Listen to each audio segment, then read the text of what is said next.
Yo, what's up, bro? Give me a second.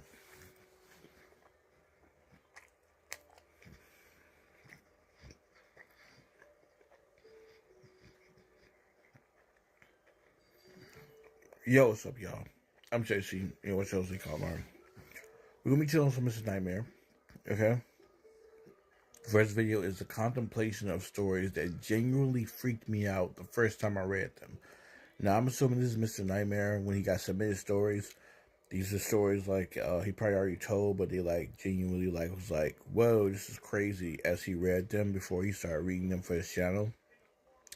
And I assume Mr. Nightmare gets a ton of submissions that he has to read those videos before he submit those so he don't say nothing crazy or whatever the case may be and just pick the best stories. So I'm kind of interested in seeing what 5 scary stories really had Mr. Nightmare like shook low-key, you know what I'm saying, before he uploaded them to the channel and before they came bangers. With that being said, we have more Mr. Nightmare on the way. Those who love Mr. Nightmare, bro, we here for some fun. Let's get it. This has been heavily requested for a while now. A compilation of some of the stories I've read through the years that genuinely freaked me out the first time I read them.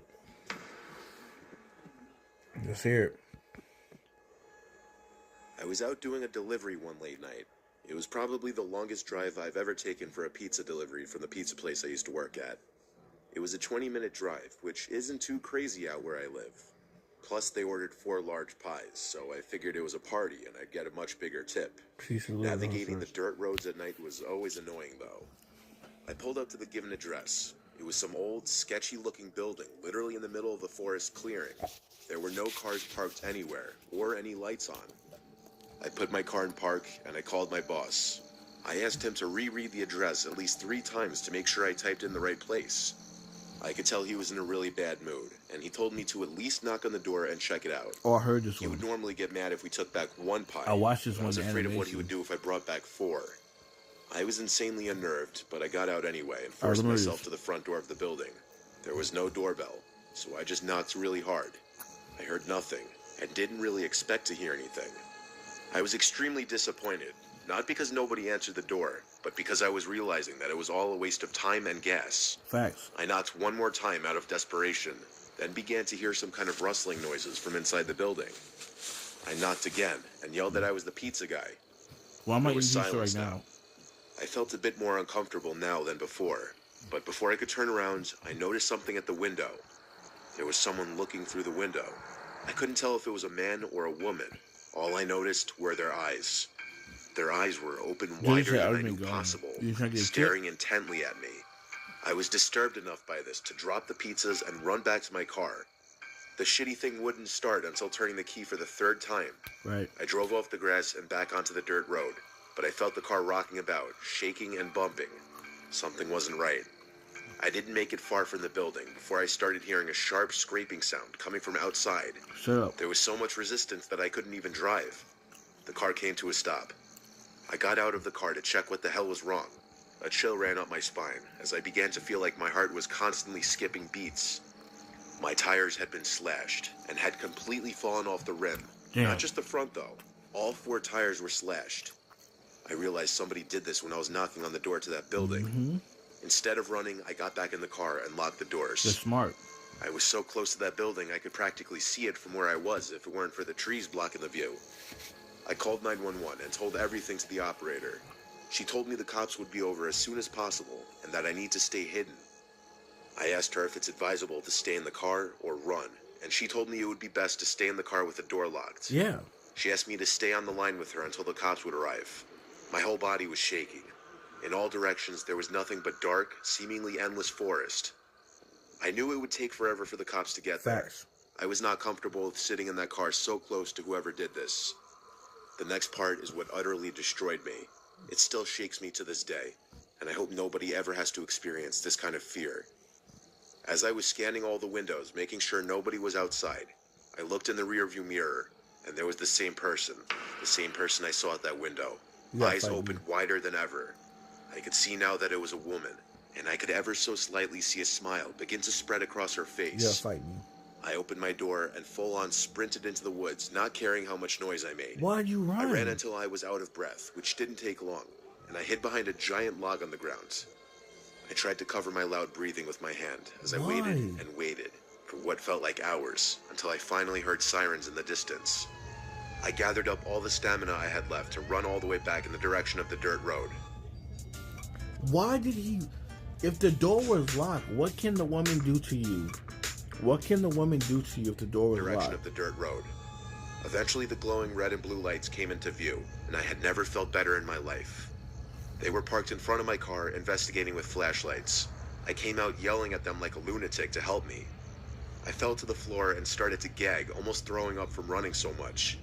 They picked me up and began to ask me questions, to which I explained everything to the best of my ability. One of the two cars drove over to the building, and the two officers began to search the building. They came back with nothing except for a couple of spiky objects. These objects were exactly the same as the ones used to slash my tires. The cops guessed that it was some kind of sick, demented couple, being that I saw the woman. But unfortunately, as far as I know, they were never found. And that still kills me inside to this day. That's not good. I obviously quit my job right after that and started working at a local grocery store. Yeah. I know that I'll never forget seeing that woman at the back of my car. It's a woman. Hold on, bro. Why did he sprint out the car? If the car is locked, right? We have no idea if this woman can open doors. We don't know if it's supernatural. We just know that, like, the car would have been the safest bet. And also, y'all niggas don't travel with protection. Y'all don't think that something could be happening to y'all, bro, at any time. Y'all just don't have no... I'm not saying guns. I'm just like, in general, like scissors in the glove compartment. Like, you know what I'm saying? In the glove compartment, you can just take some scissors real quick, stab somebody in the eyes. You know what I'm saying? Just think about that. I just want y'all to think about this. Something simple, bro. He was like 16, so I get it. Yeah, but like, you gotta like understand, no matter what age you is no more, bro. Like, anybody, the world is a terrible place. You gotta be prepared, bro.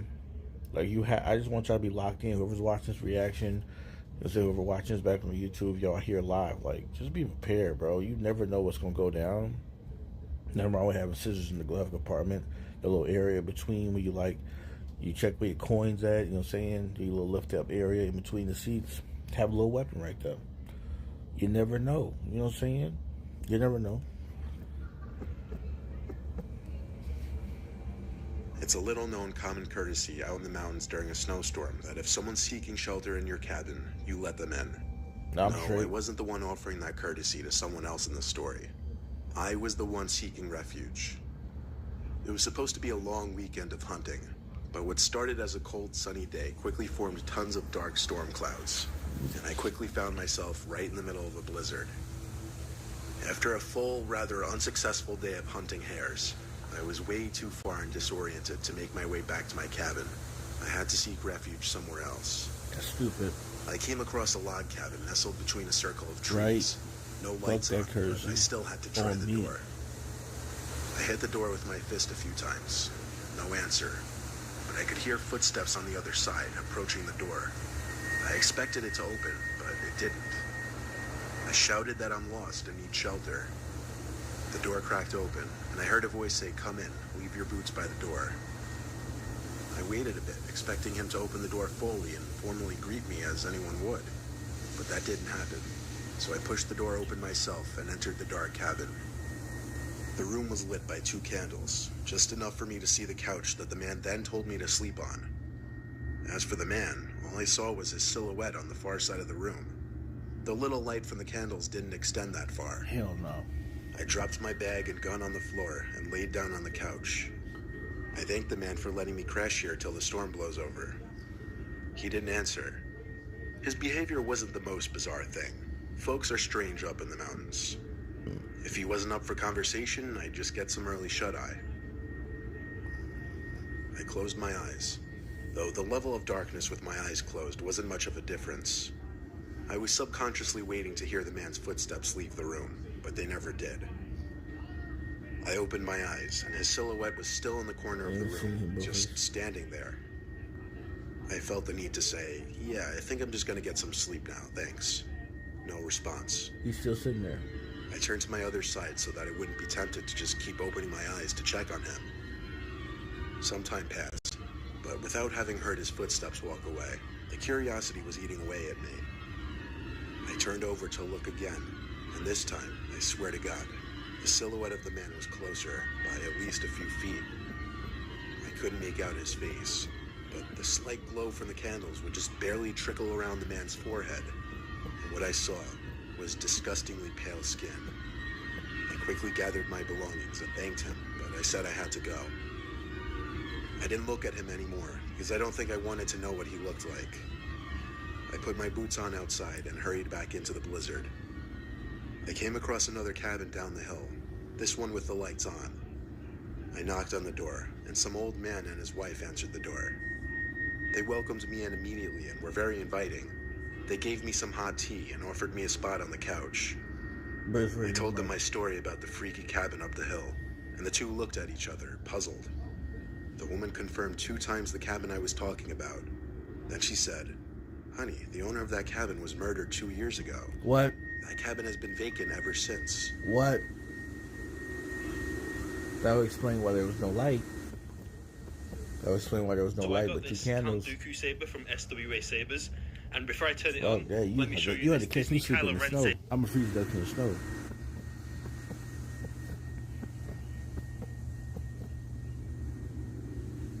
Dello gave me the I'm truth. 27 years old. I live alone in a rural town in Virginia, about 2 blocks away from my parents. My parents are both in their 60s, and my mom has become a very worrisome woman in her old age. Sometimes she walks over uninvited and lets herself in, since I had regrettably given her a key, which can get a bit annoying. Like if I would be out really late on weekends at a bar or with women, I would sometimes come home to my mom sitting in the living room waiting, worried sick. I'm a grown man. I know you may just think, oh my god, that's crazy, why not just put your foot down and tell her to stop? Well, because you don't know my mom.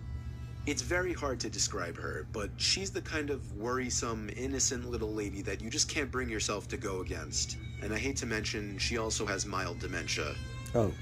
Anyway, this was Saturday night. I think it was around 2 in the morning. I was at a nearby club with a group of college friends, really the only place to hang out in this boring town, and I was getting ready to head home.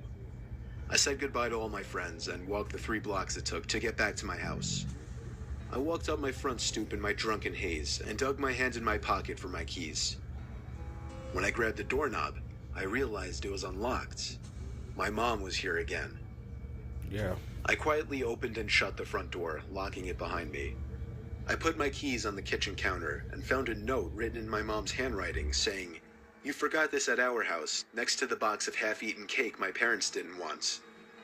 I didn't see my mom anywhere, so I assumed she must have gone upstairs to sleep in the guest bed until I got back, which is something she would commonly do as well. Then I heard footsteps upstairs, confirming it, and that's when I sighed once again. 27 years old, almost 3 in the morning, and she still has to wait up and treat me like a child. Crazy. I ran upstairs to check the guest bed, empty, along with all the bathrooms. I was afraid Mom was having one of her episodes due to her condition, so I ran to the phone to call my dad. After 4 rings, my dad picked up in a groggy voice, asking what the hell is the matter. After I told him that I heard Mom wandering around upstairs in my house, there was a short pause, and then he said, "That's not possible, she's sleeping right next to me." Hell no. My mouth fell open as I turned my head to face the dark upstairs. And just barely, by the light provided by the kitchen, I could see a head peering around from the corner at the top of the stairs, looking down at me. Somebody gotta fight me. I screamed into the phone as I ran out the front door and down the street to my parents' house, explaining to my father on the way. You're a grown man. About halfway there, my dad told me, "All right, I'm gonna call the cops." You're a grown man. I made it to my parents' house, where my mom was already waiting at the door, worried sick. Hey, bro, My mom you explained got that she it? did come over to clean my kitchen a little bit and to bring over the cake they didn't want. 2 police cars pulled up in front of my parents' house, where they escorted me and my dad down the street to my house. 1 officer stayed outside with us, while It's your 2 others went house. inside to investigate. It felt like 15 minutes before they came back outside and said it was clear. They checked the crawl space, the attic, everything. There was really nothing for me to report, other than the door was left unlocked and I saw the outline of a head upstairs before I ran for it. Still, I didn't feel safe sleeping in there that night, so I went back to my parents' house. Me and my dad are certain that my mom simply forgot to lock the door when she left, as her memory has been getting worse over the past few months. Lock the door, Mom. My dad has been stopping her from coming over alone from now on, which makes me both sad but also relieved. Some nights, I still get paranoid that whoever was in my house that night never left, and is still hiding in here somewhere. Hell no. I'm sorry, you have to throw the business, bro. JJ said he can have the whole house because he peered across his head. This is one of the few unexplainable events I've experienced in my life. I was home upstairs in my room, writing my paper for my history class. As far as I knew, I was home alone. But apparently I was mistaken, because my mom's voice called out from downstairs, yelling my name. I called back, "What?" She didn't answer. So, slightly annoyed because I didn't want to be interrupted from my train of thought on my paper, I reluctantly got up to go downstairs and see what she wanted. When I got downstairs, I looked around for my mom, but she wasn't anywhere in sight. So I yelled out, "Mom?" And she yelled back my name in response. Her voice came from down in the basement. So I went to the basement door, but strangely the lights were off. I called down the stairs, "Mom?" again, and she called back. I yelled out, "What are you doing down there with the lights off?" Facts. She didn't respond. Okay. I flicked on the light and went down the stairs. I'm like, stay down there. I heard my mom call my name again as I was near to the bottom of the steps. It was getting weird. Each time she called my name, it sounded exactly the same. Like there was zero difference in inflection every single time she said my name. Oh, it's a mimic. I yelled out, "Mom," again, and she once again yelled back my name. She was nowhere to be seen in the basement. But then I noticed the little crawl space closet door was open. I call it that because it's a weird closet that you have to kind of crawl into, but it takes up a large chunk of the basement. That was the only place left in the basement that my mom could be. I'm not gonna be in So there. I said, "Mom," one final time. No answer this time. I went closer to the closet door and got on my knees just to try and look in. It was pitch black inside, and I was starting to get freaked out. Are you gonna go in there? I said, "Mom, are you messing with me?" There was no response at all, just the quiet buzzing sound from the basement light. I got back up, and for some reason decided to sprint back upstairs, slamming and locking the basement door behind me. I didn't know what I had just witnessed and heard, but I went to grab the house phone and call my mom's cell number. It rang a few times until my mom picked up, and I learned that she was out grocery shopping.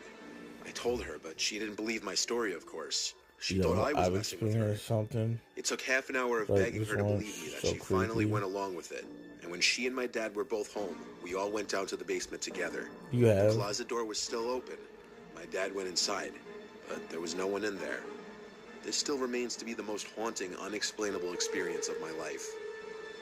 Nah, JJ, we gotta talk about that. Before we get to story 5, one time I felt like I heard my parents calling my name.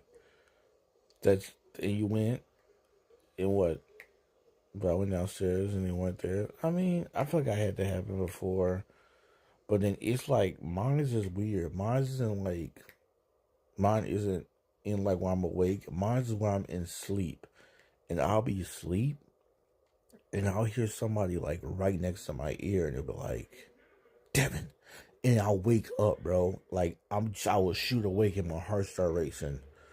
That's what happens to me. And this happens like once every like... So it freaked me out and I went straight back to my room. Hell yeah. That's freaky. But yeah, I would hear somebody's name get like whispered in my ear, but like it's like whispered like, "Kevin."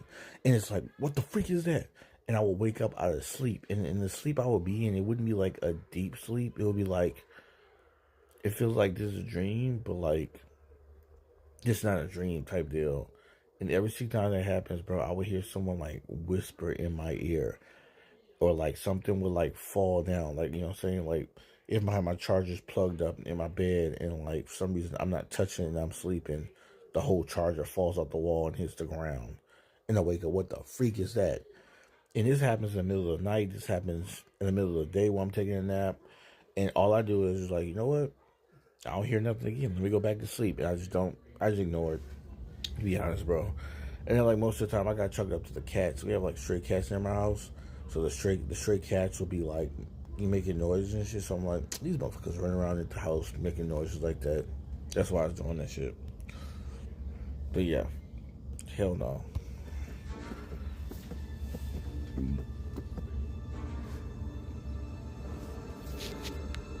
There was this one time I was out late drinking with friends. It was some point in the summer of 2016. We were kind of just walking around town and then around the neighborhood when one of my friends spotted someone hiding in a bush. He pointed and said, "Look," and we all walked a little closer to get a better look. We could see what he was talking about, but just barely. It was bizarre, like someone hiding in this bush in front of this house. When we got too close, apparently, this weird, off-putting sound started coming from the bush. So we all screamed and laughed and ran away. Man, We that's screamed Mr. because Nightmare it was cousin. scary, but laughed because at the same time it was bizarrely funny. That's Mr. There were Nightmare a lot cousin. of us, so... Anyway, we walked back to our houses respectively, assuming whoever was in that bush was just messing with people. I fell asleep pretty easily that night since I was drunk, but next thing I remember was waking up to the near pitch blackness of my room. I couldn't look at the clock to see what time it was because I literally couldn't move. I was in a sleep paralysis state. Damn. I looked around the room with my eyes only and started to hear a familiar noise. The noise we heard coming from that bush. You ain't trying to throw him And I though. looked straight in front of me at the foot of my bed, and what I saw was pure nightmare fuel. What is that? It was what appeared to be this floating, grotesque, horrific head of a demonic ghost-like thing. Hell no. As it got closer to me, I realized it wasn't floating. What is that? There was a body, but its body blended in with the blackness of the room. Oh, you gotta fight Its me. mouth hung open, and it just kept making the familiar noise from the bush. It got mere inches from my face before it suddenly Swing. just faded away, and I was able to let out a scream and move my body. I sat in my bed, panting and heart racing. I flicked on the lamp and checked around my bed, but that demonic thing was gone. Hell no. What I just experienced seemed so real, like I was awake for it. It wasn't a dream.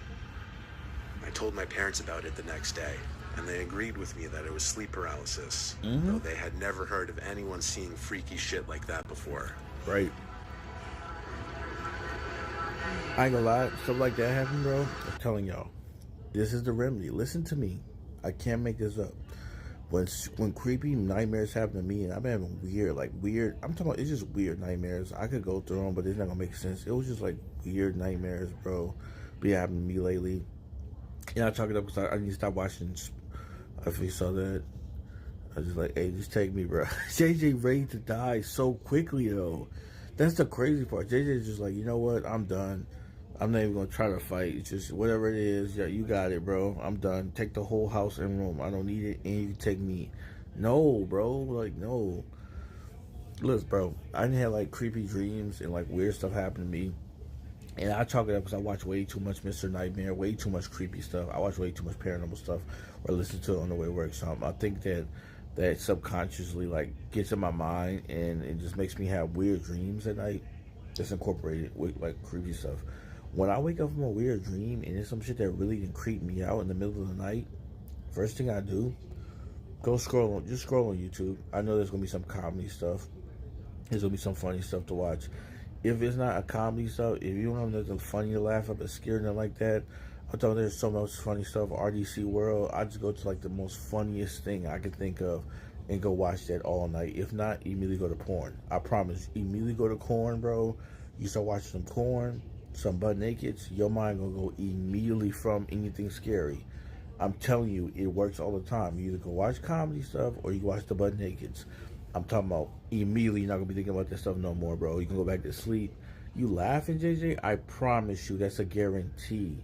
I have never woken up from some nightmare stuff and then watch some butt nakeds or go watch some comedy stuff, and my mind is no longer worried about it because it's no longer on your mind. You thinking about some freaky shit, bro. Just letting y'all know, bro. Go to the next nightmare, but I'm just letting y'all know. Like, don't be scared, bro.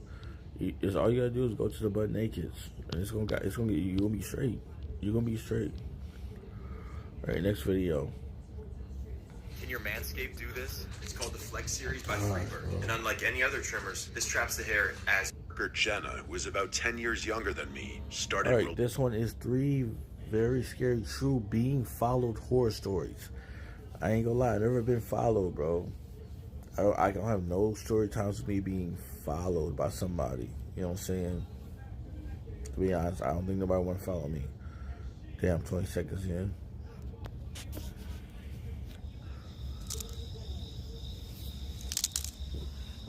Trish. This happened back in 2017 when I was living in St. Petersburg, Florida. Heard that. I've always been a homebody, so when my coworker Jenna, who was about 10 years younger than me, started relentlessly begging me to go out, I kept declining. Exactly. She and another girl from work, Mira, were persistent though. I don't care. And after weeks of asking, I finally gave in. You tripping? I told Jenna I would join them for a night out the following weekend. As the weekend approached, Jenna came to my apartment. She wanted to leave her car there and have me drive, which immediately stressed me out. I had lived in St. Pete for 4 years, but since I rarely left my neighborhood, I knew nothing about local nightlife. The farthest I usually drove was 4 miles to the nearest Walmart. Hell no. If I went any further, I'd be lost without my GPS. Facts. I'm on GPS That most of the time evening, too. we got into my car and headed toward Mira's apartment. When we arrived, Mira wasn't quite ready, so we went inside and waited. When she was ready, all three of us piled back into my car. Since I was driving, Jenna had to navigate. We eventually ended up at a busy club. We went inside, found a spot, and ordered some drinks. We hadn't been there long when Jenna said, "Hey, I'll be right back. I see someone I know." Good luck. She then asked Mira to go with her. I remember feeling a sharp stab of annoyance. Left you by yourself. Why beg me to come out only to leave me alone moments later? That is true. But I waited. A few minutes later, Jenna and Mira returned, smiling. "My friend brought us around," Jenna announced, handing me a glass. I trusted her. She was my coworker, so I took the drink, as they did theirs. I believe Jenna's friend bought us 2 rounds each. It wasn't long after the third drink that something felt terribly wrong. Straight Bill Cosby, your shit. The room didn't spin, but a wave of thick, unsettling dread washed over me. I turned to Jenna and insisted we have to go now. Hell no. The next few hours are a blur. I don't remember leaving the club, but apparently we did. Did you drive? The first thing I recall clearly is sitting outside Mira's apartment complex, still in the driver's seat of my car. You drove? I heard Jenna and Mira talking, and whatever they said, some combination of words I can't recall to this day, instantly triggered my fight or flight response. Heard that. I didn't need to understand the words. My gut knew I was in danger. Yes.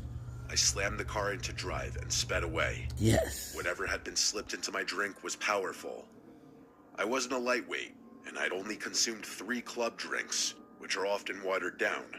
That's true. I was driving all over St. Pete, unable to focus, Hell simply yeah. trying to figure out how to get home. Hell yeah. But my mind was completely scrambled. At one point, I stopped at a red light. Suddenly, 2 figures appeared at my window. Is it the And cops? someone was pulling my car door open. I was in total shock. Fight. My car doors automatically locked the second I put the vehicle in gear. Mine too. I still have no idea how they managed to open it. Oh no, you tripping. 2 strange men were actively pulling the door open. Drive. The sight snapped me out of the mental fog just enough for me to hit the gas and flee the intersection. After that moment of sheer terror, the memory vanishes again. The next thing I remember, I was sitting in my car parked near a row of quiet homes. I was staring blankly at my phone, trying desperately to figure out how to operate it.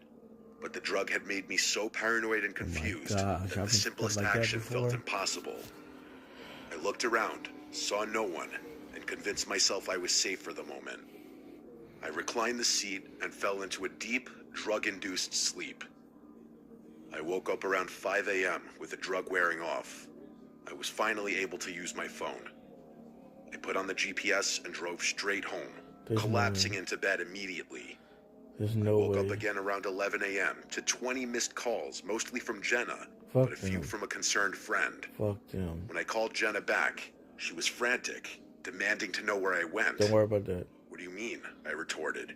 "Your friend spiked my drink, and I wasn't sticking around to find out what was going to happen next," Hell yeah. I told her. Jenna then let slip a chilling line.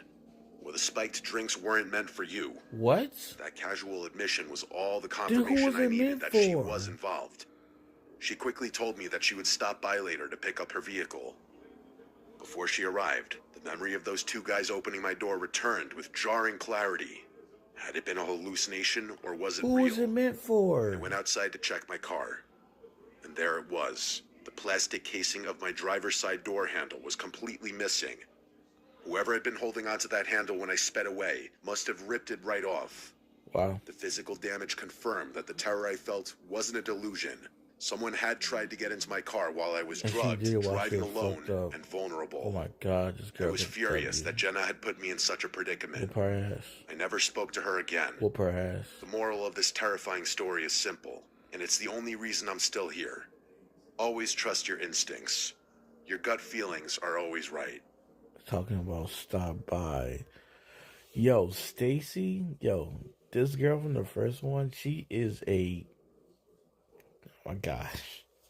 Yo, she is so fire for that.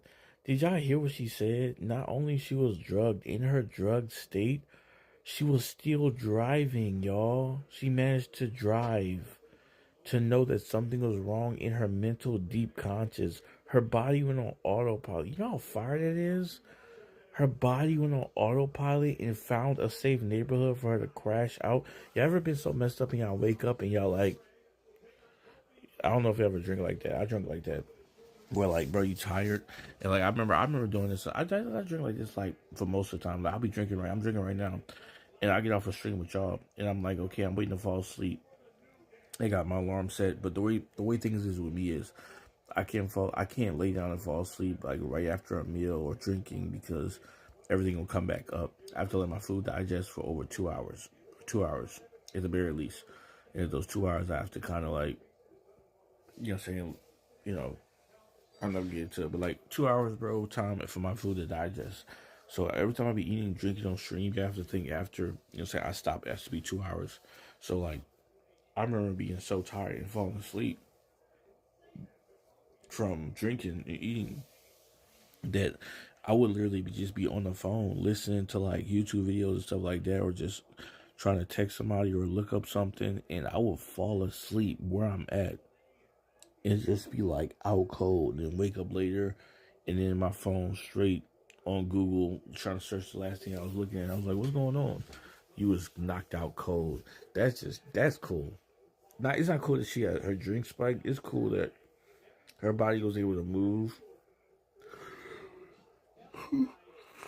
unconsciously, bro. Unconsciously. To make sure she was okay. W chick. With any And toppings then it for said just it wasn't $9.99 meant for is you. Domino's Who was best it meant deal for? ever. Matter of Translation fact, for I basketball don't fans, care it's like who the it's meant goat for. of I'm not hanging with y'all ever again.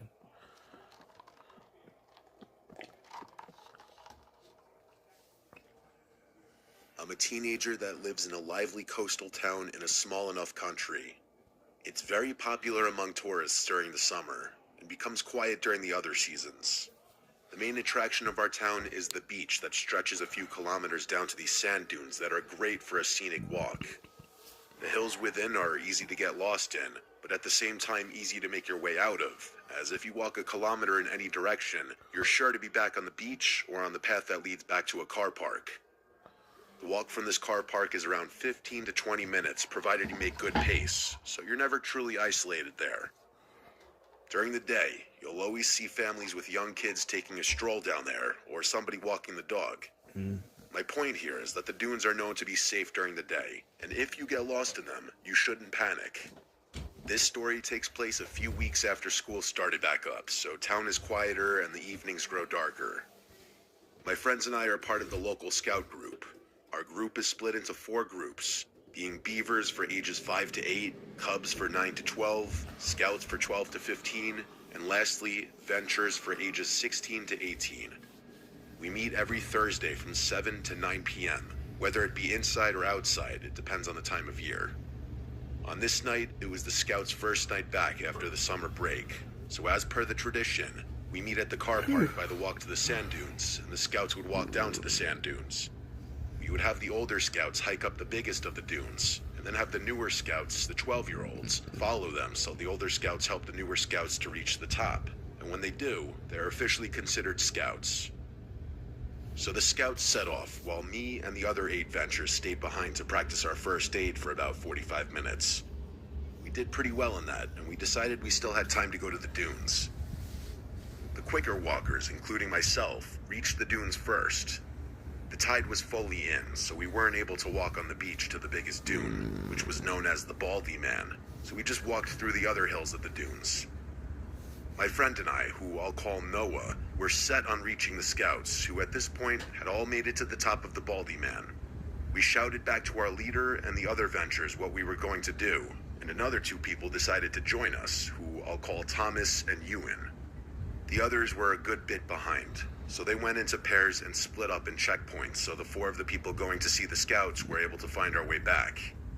So me, Noah, Thomas, and Ewan took off in the near pitch-black dunes, tripping and falling all over the place, going up and down, hill after hill, while scraping our legs on the pointed grass and the occasional bramble.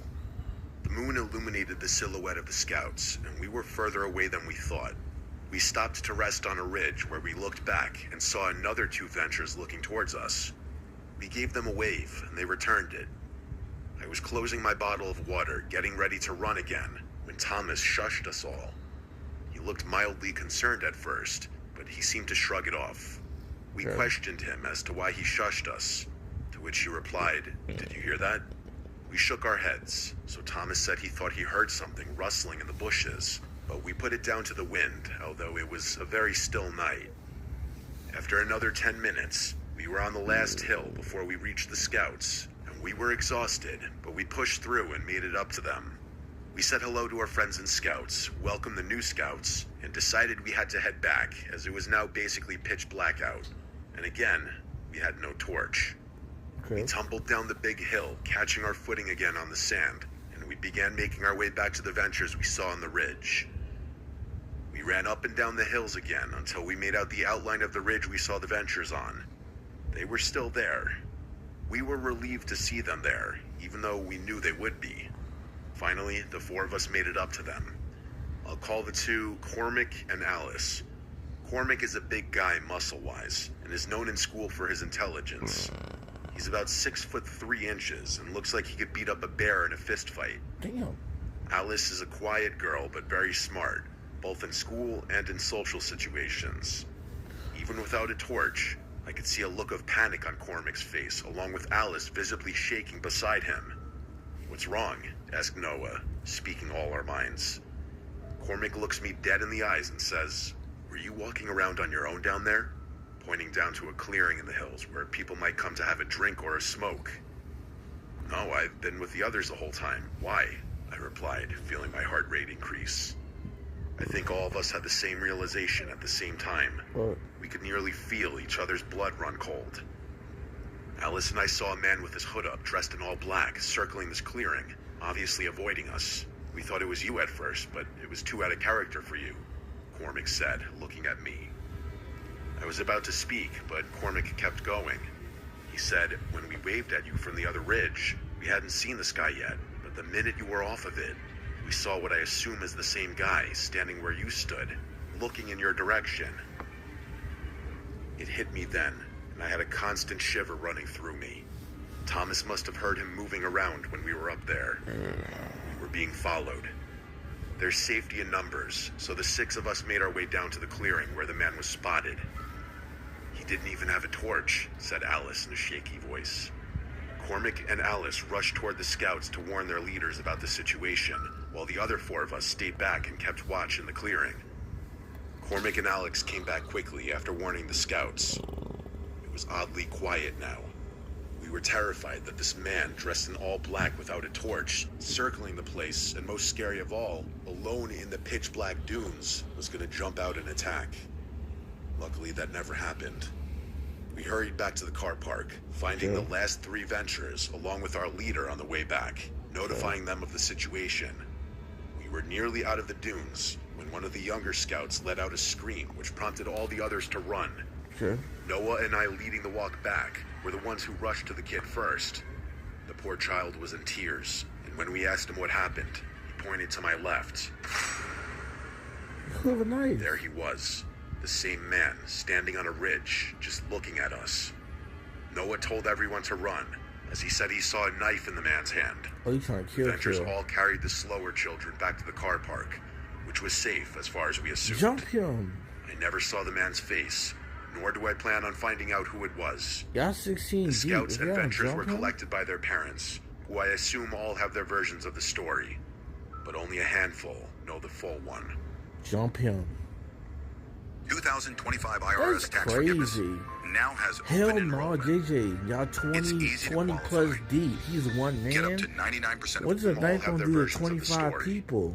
But only a handful know the full one. Man, hit him, bro. Pause on this. Hit him from the back. From the back, from the head, back of the head. Hit him from the back of the head. You know what I'm saying? Pause if that sound weird. Run up, hit him in the back of the head, bro, and everyone just starts stomping him, bro, into oblivion, and just don't stop stomping until the police come. Make that man, bro. You know, bro. Paranormal is what you should be scared of. You can't fight that. A regular human being, all us dudes, we have the same weakness. Here from the back, I said pause, bro. I said pause. I immediately said pause, bro, because I knew I was gonna take that out of context, like I did Mark on that video with Warren G. Nah, bro. I don't mean it like that. I mean like fighting, bro. Like, oh yeah, dude, no pause. Bro, look at you. You got it, bro. Y'all, all these people can fight that man off, bro. That's my point. This happened when I was 22 years old.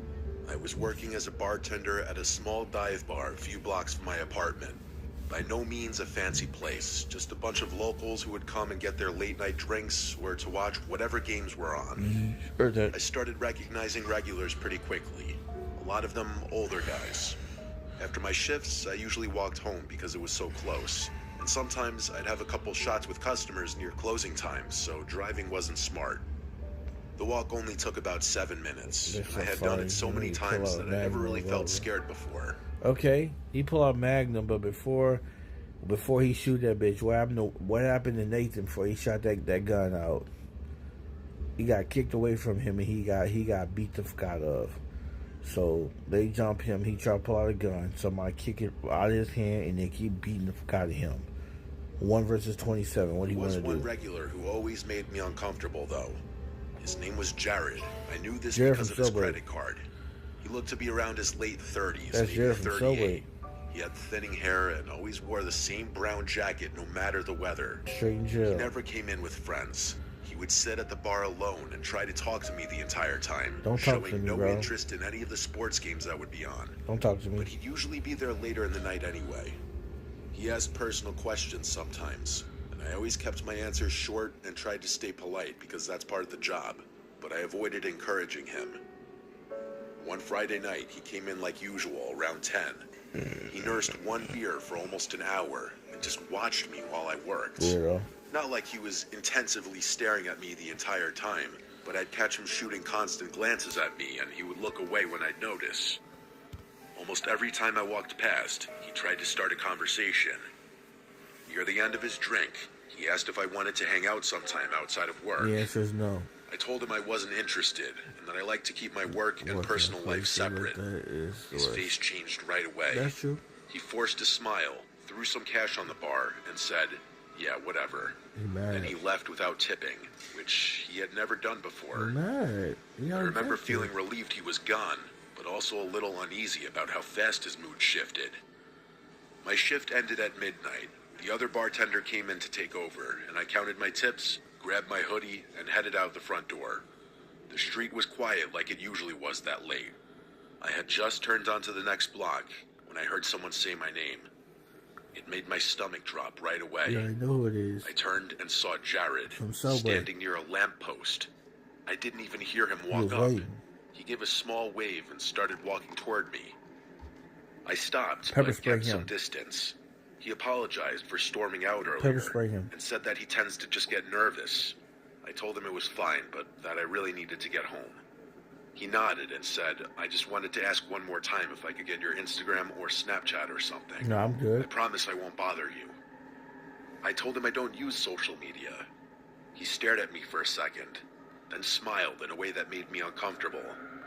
He said, That's weird, because I've seen you on Instagram at the bar before. Damn, so you watching my phone. That's crazy. That's crazy to me. So you just can't take the rejection. You do realize that there's, like, sites, sir. Like, you can go on Omegle, you can go on, like, Monkey app and just talk to girls and get rejected constantly if that's what you want, bro. Like, you can go on sites and get your pleasure off without harassing actual women, bro. Like, she said no. That's it, bro. She doesn't want to be involved with you. It doesn't matter, bro, if you have an Instagram or not. Leave it alone. Some of y'all dudes need to learn how to let no be no. If she don't feel you, there's so many women in the world that might be liking you, and you're going to waste your time harassing and doing the most over one. Y'all let that shit go. My heart started pounding, because now he was directly confronting Right? me. I had no idea You how can't he knew take that. no, bro. I just said, please leave me alone, because at this point, he escalated things beyond comfort. He kept smiling and said, okay, have a good night. I turned and started walking again, trying to stay calm.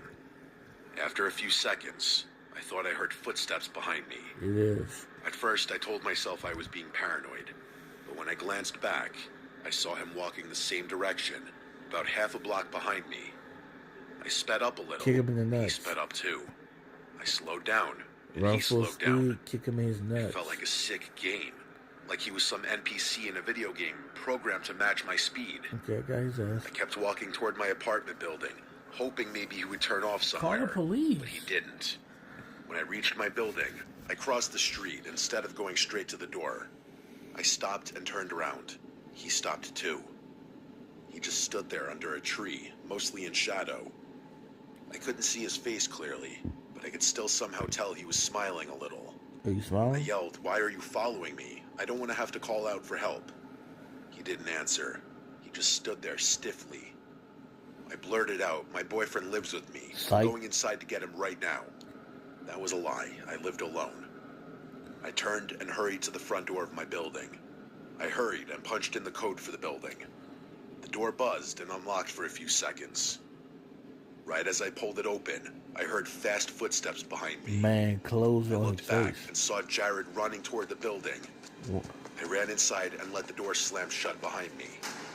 I didn't wait to see if it latched fully. I just ran up the stairs to the second floor. Look at the ass. Y'all niggas ass for this.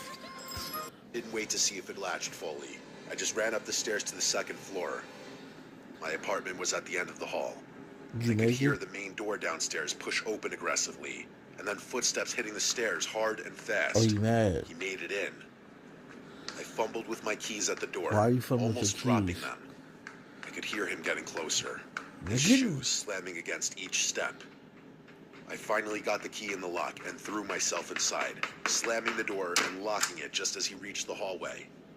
A second later, his whole body smashed into my door. The impact literally shook the whole door and wall. Oh, I bitch. screamed and backed away, Grab a grabbing my knife. phone. He hit the door again, harder this time, Grab a like he was knife. trying to break it down. Then I heard another door open in the hallway, and a man's voice yell, "What the hell are you doing?" The banging stopped. There was silence for a second, then footsteps quickly moving away. Call the I looked through the police. peephole and saw my neighbor, an older guy who lived across from me. He was standing in the hall, looking confused and angry. Jared was already halfway down the stairs, not saying a word. My neighbor knocked gently and asked if I was okay. I opened the door a crack, shaking and crying. I told him everything while he stayed in the hallway with me. He said he had heard the banging and thought someone was trying to break in. Yeah, they were. I called the police, and they came that night and took everything very seriously. I hope they caught him on camera. I gave them Jared's name from his credit card at the bar, and the building owner pulled the camera footage that showed Yes, him I running hope in they after caught me. him. My boss gave them the bar footage too. Please. The next day, an officer called me and told me they had identified him as Jared Perez, and that detectives were sending the case to the prosecutor. It Yes. would be treated as stalking and unlawful Yes, entry get because on he his chased me into the ass. building and tried to force my apartment door open. Hearing those words made everything feel even more Jared, real, Jared, but are you also in jail? a slight So bit wait. reassuring.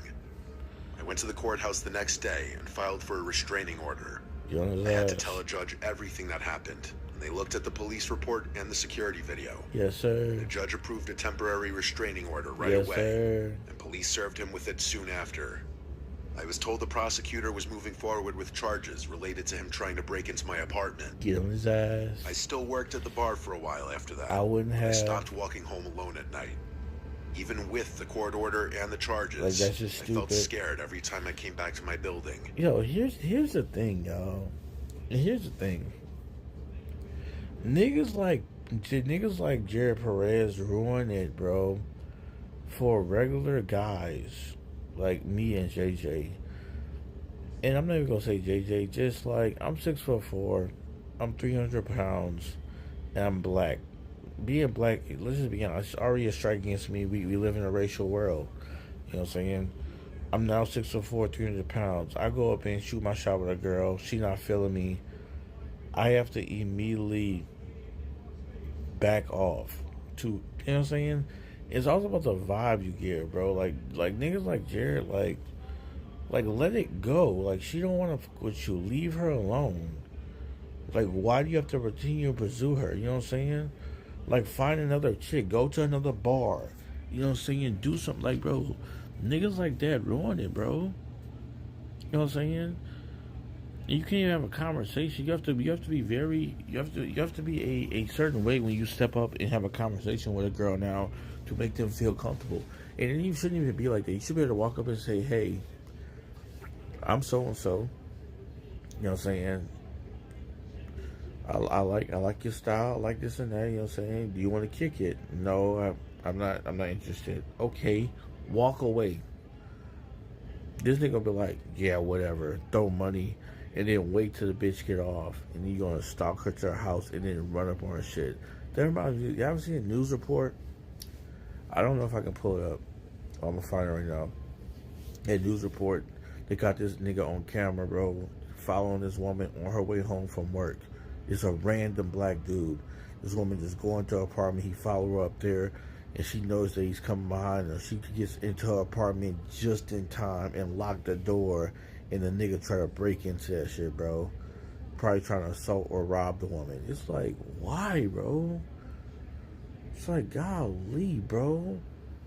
This what makes, like, it makes women so scared. Like, you know what I'm saying? It makes it, yeah, New York. You seen that shit. It's like, bro, y'all make shit hard, bro. That's why, like, you know what I'm saying? Women be calling dudes creeps and, like, you know what I'm saying? It's crazy. You know what it is, though? You know what it is? The crazy part is, I think it's a looks thing, y'all. I think it's a looks thing. Because let a nigga look like Tom Cruise or Brad Pitt come and hit on them, right? And they be like, oh, no, I'm not interested. But they give them, like, the go-ahead to keep flirting with them. You know what I'm saying? And they wind up, you know what I'm saying, like Ted Bundy. Y'all heard like Ted Bundy, like back when he was murdering people. The reason why he lured women, because to the women, he had a relatively like handsome build to the women. So guess what? The reason why they were falling and getting killed by Ted Bundy, he just had a charm that allured them. You have a certain look, and you have a certain charm, man, these girls not gonna turn you down. Whole serial killers and killed multitudes and dozens of women, unfortunately, because, you know, they're like, well, I had a bad vibe about so-and-so, but he just looked it like this, so I was just like this. And what are we talking about?